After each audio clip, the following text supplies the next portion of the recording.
Wait, I have a question for you about this. Mhm. I want to kind of ask you about two things. We touched on censorship, but I wanted to ask you, because in my lifetime, I've never seen censorship like this. And then, of course, you know, RT America was shut down. RT was removed from, and England, they pulled their license. Here, they just, Yeah. you know, suppressed it. Mhm. But I wanted to also ask you about the Russophobia, and because you culturally do identify with Russia, and you do and did grow Yeah. up in the Soviet Union, and you went to college in Moscow, and you speak Russian, obviously, and you, you know, that's part of your motherland and whatnot.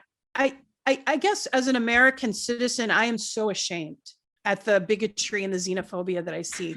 It's heartbreaking and it's upsetting. You know, I have my own connection. And I can't understand it. And I kind of wanted your thoughts on, and I know those are two very separate things, but on those two kind of subjects. You know what? First, about Russophobia. Yeah, it's bad. It's very bad. But you cannot cancel the Russian culture because that culture belongs to the humanity.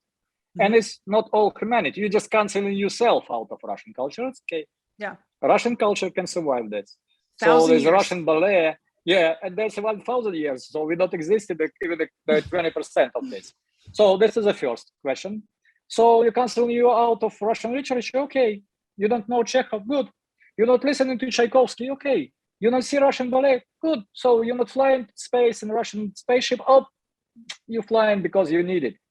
And you need Russian uranium, you need the Russian energy, you need Russia. Because Russia is a part of global world. This is a part.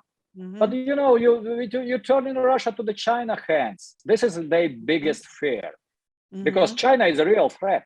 China a threat only because, not because of Chinese way of thinking. China is actually very much not. They're not imperialist. So, and they're so different. They never was empire. They never like divide and conquer. This is not their rule. They try to care about their people first, make them live better.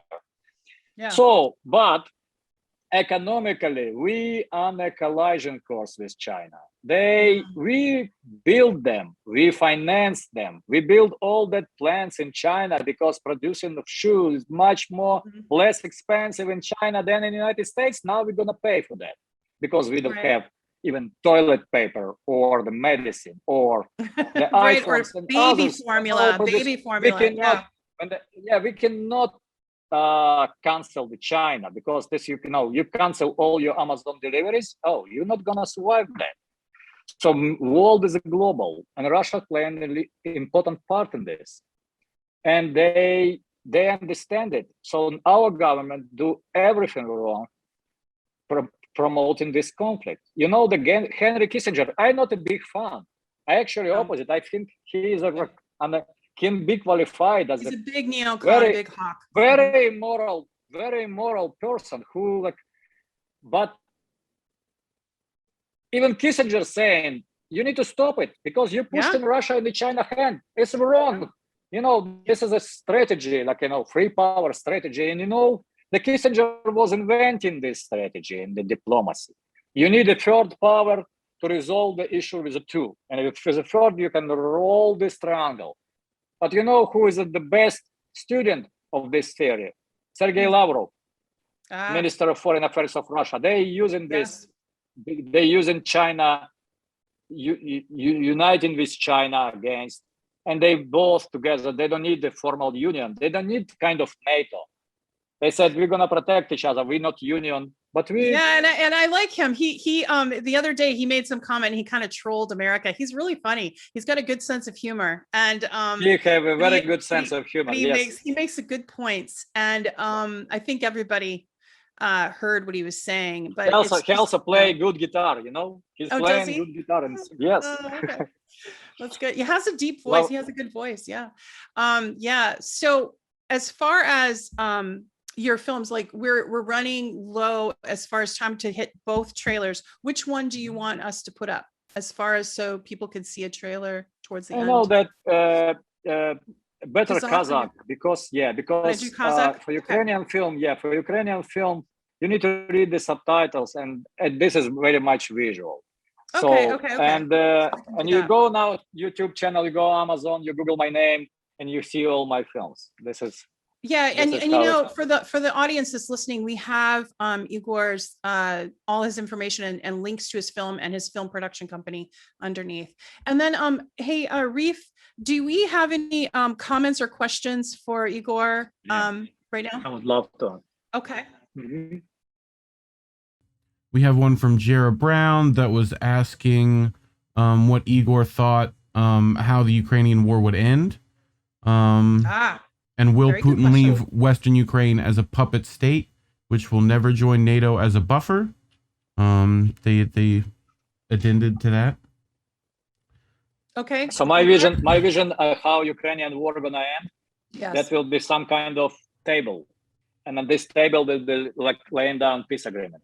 And they will be work out, and I don't know if Putin gonna meet Zelensky, or now the Ukraine not showing the good signs of negotiation. Russia will to negotiate from the first day. They was saying, this is a war, this is a measure what we need to take, but we don't need it if you agreed on the terms. We can go to terms. So now the difference, because Ukraine want all territory, especially Crimea and Donbass, back to Ukraine. This is practically impossible. This territory is Russian, not Russian, but the Crimea is Russian. There's no way Crimea go back. No, anyway. So as soon as Ukraine understand that with Crimea, they need to accept Donbass. But you know, Russia paying the huge cost for this. They have casualties. They're not gonna, forget about that casualties. They will take. I believe Ukraine, as we know it, is finished. It's not Ukraine in this territorial integrity. Territorial integrity of the Ukraine is a memory. This belongs to history. Now, the new Ukraine, how new Ukraine will be configured, I believe it is supposed to be neutral, not joining NATO. And how big that country will be, we will see that, I believe, in November. Until November, there's gonna be fights. Yeah, this is my vision. And what else was in the question? Second part of question was just I forget. Was essentially will Putin leave Ukraine as a puppet state, which will never join NATO? Which I think you answered to some degree. So yes, yeah. And then any others, Reef? Ukraine's total debts from February 2014 to now is at 85 billion. Wow. Okay. So and like Russia, China, and the global South will rise from this. People talking about we can print money for that, but not for healthcare and housing and stuff like that. So this is ridiculous. Yeah. We actually, by the way, printing money, it's a bad idea or overall. This never helped. This just postpone the problem for the next generation. But there's something wrong with the entire system of Western world, because our democracy is not democracy, it's oligopoly. Our freedom of press, it's a censorship. So we live in an oral world. This is why I'm very much appreciate that all people of goodwill unite and help each other. This is, I believe, this is the only way to go through this hardship, to understand, to not let them do whatever they want. They bring us to the COVID. They lead us through that muzzles and the COVID. They need it because the 17 trillion was erased for the COVID time. If not, it will be like a big debt crisis in the world without COVID. After that, they need a war. After that, they will invent something else to distract us from what's really matter. Quality of our life every day, how to pay rent, how to pay for utilities, how to put the food on the table. This is what they're doing, and they're using media for that. This is why independent media is so important, because they're not brainwashing. They're giving the people chance, see that, look on a different side of picture, understand the whole complexity of the picture, and study that and make their own judgment by themselves. Not everything what you need to know about Ukraine. As soon as I see that in MSNBC or somewhere, I want to puke. This is important. It is crazy. Yeah, but it is. We're here for our audience to bring them like some real food for the brain, real metal stuff, critical. There you have it. All right. Well, let me play. How long is the trailer, Reef? 2 minutes? 2 minutes, yeah. Let's play it. Let's play it back. Let's play it. And then I wanted to talk with you for a few more minutes before we have to close Yes. out. Okay. Okay. Okay.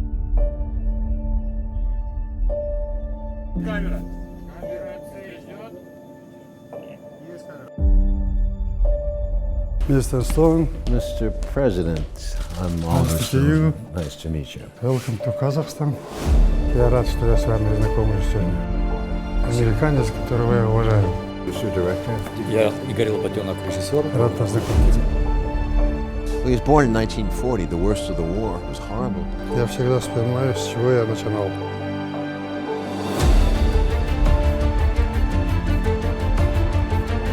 Я сын необразованных крестьян.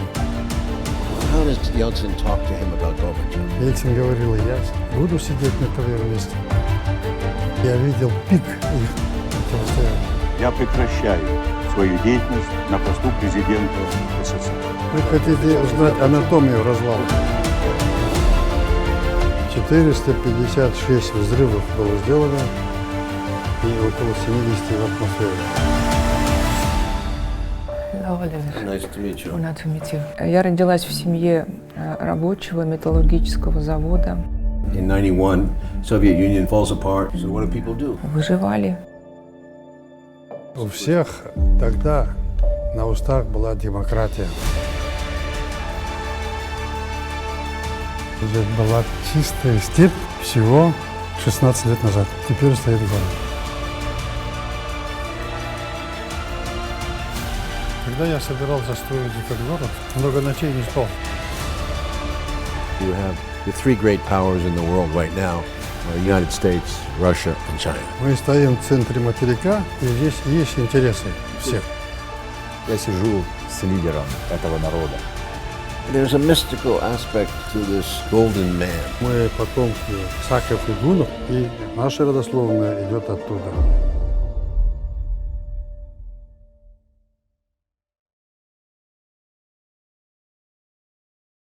Thank you. I love it. Thank you, I love Tara. it so much. It's so beautiful. Your filming is incredible.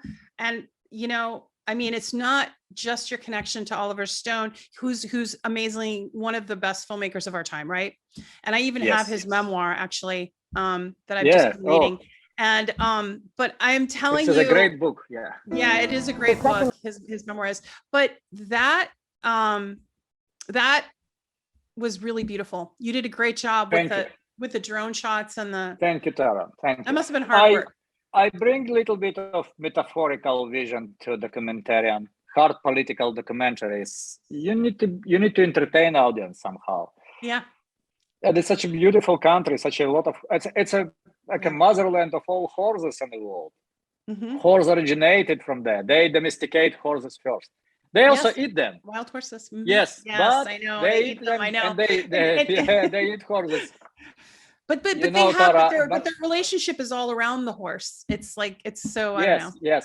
Yeah. Yeah, and beautiful. this is a biggest input of that civilization in the entire civilization, our civilization, Western, because without horse, everything what's happened in our millennia is not possible, because horse and the domestication of horse change the speed of our civilization. Instead of like walking for just 5-10 miles per day, you can run on a horse for 100.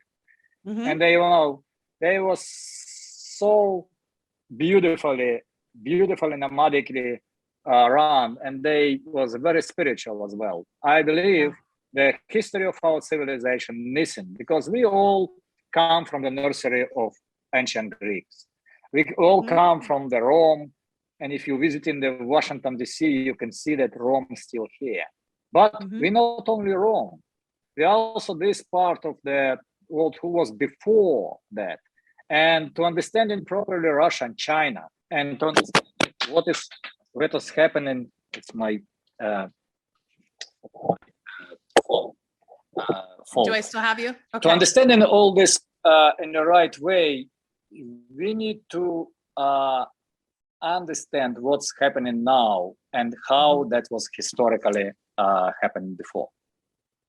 You're right. And that's what I loved about it. The visuals gave it context and also the majesty of the country, the majesty of the land and the richness of the resources. And that's why you have the United States and Russia and China all interested in this little swath of land with, but I think what I got from that documentary, and tell me if I'm right or wrong on this, was just that this leader, the original leader, did not want war. He was trying to economically build up for his citizens and try to stay neutral between these three powers. Is that kind of a good assessment? Yes, look, how many cities we, a powerful and richest country in the world, built for the last 30 years from the scratch?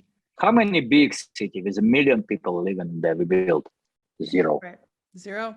And this is not a developing economy.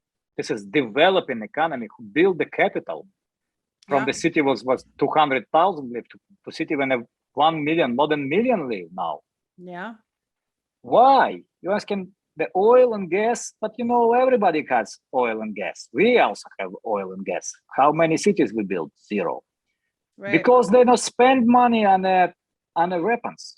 They don't participate in this race of weapon race. They don't do that. They allocate their resources for healthcare, for education, first of all. They've turned inward. They've turned inward. Yes. This is what we can do. This is what, because, what brings us to the moon? Right. And Soviets just launched Sputnik. The United States government, I believe it was a Kennedy, they allocate like $50 million to improve studying the math in the colleges. And that's built on this foundation, they build the entire NASA. Because you cannot, if you not educate your people, you cannot bring them to the moon. Exactly. And this is like, we need, this is why I'm also working in the film industry, because I believe that my films telling this history in a way contemporary people, not only youth, but all of them can understand, digest, and study. This is our input in a global culture, to educate, to enlighten, to make people a little bit better. But little by little, we can achieve good results. Well, I know you've made a lot of people's lives better with your work and your films. And I just want to thank you for your vision and for being so open and talking with me today and all of that. And I guess, I find you so inspirational, and I'm glad you came back on the show to talk about it. And I know I look forward to your next project. Pleasure. Yeah. And to the audience members that joined and had questions, you can always DM me and I can pass them on to Igor, or you can find him on social media, and I'm sure he will accommodate. Igor, do you have any final thoughts? Because I want to kind of leave some of the last words with you. Final thoughts. First of all, thank you, Tara, for having me. Thank you. You're doing a great job. And second, we need to fight every day against the censorship, against stupidity, against our own government. But without that, this life, and this is not the best way of living, will look like a beautiful memory of world. Because if we allow them to harness us completely, we're gonna be slaves. So we need to fight for our freedom every day and make us little by little. There's a great Russian writer, Chekhov, who said that it's the biggest goal for you. It's like squeeze the slave from you by drops every day. There you have it. There you have it. Blessings to you and your family. And I love talking to you. I wish we could talk for hours too, because I always learn something, and I know you educate with your art and with your vision. So hey, thank you everyone for tuning in, and we'll be back next week on the Politics of Survival. Thanks for everyone who joined, and we'll see you next time. Good night, everyone. Goodbye.